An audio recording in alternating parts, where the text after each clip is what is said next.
wrap up? This is Pops Roger. Nandito tayo sa Imprint Customs sa Antipolo. Mayroon kaming EV. Ayan. Ayan. Yung iba kasi mga Pops ay nasa Marilaki ngayon. Dumiretso sila.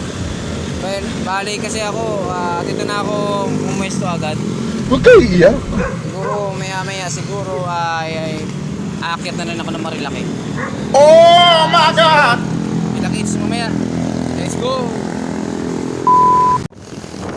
So yun mga paps, no, after namin mag-EV, dumiretso na kami agad sa bumiyahe pa Marilaki, no. So ito, wala akong camera sa harapan. Ginawa ko yung isang cellphone ko, yung ginawa ko pang video. So yun, at hirap din ako makapagsalita na nito. Yun, kaway mga paps, yun, ay mga kasama ko mga paps yan. Sila yung mga kasama ko din sa EV. So yun, binabagtas namin yung kahabaan ng Marilaki. Konti lang naman yung dumadaan dito dahil yung mga iba mga riders ay nagsibabaan na. Sa mga oras na ito mga paps ay dumidilim yung kalangitan. Dito na papunta pa sa may kurbada na yan. Kahabaan pa rin yan ng Marilaki. Yan. Dito pumupesto yung mga mga pumipitik. Grabe. Yun yung panahon mga paps. Yan. Sa unahan ko yan, yan. Sila Pops Irene tsaka si Pops Junior.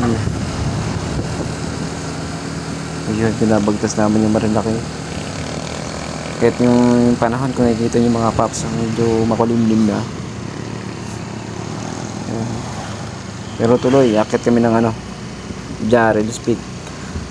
Tapos didiretso ng Real Quezon, no, kahit tuloy-tuloy pa rin to kahit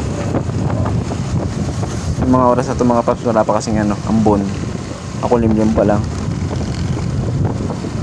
So yan, tuloy-tuloy pa rin tayo. At ayun na nga mga paps, umuusa talaga yung ulan, pero hindi naman talaga siya totally talaga mga paps na malakas.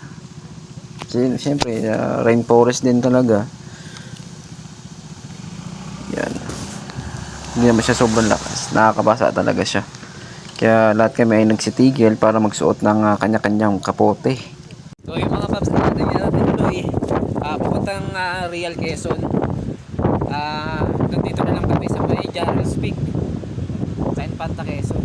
Yan, grabe Kung titignan yung mga paps nung kapal ng hamog. Pero wala pa nga yan yung mga nadaanan namin talaga. Totally wala ka na talaga makikita madadaan.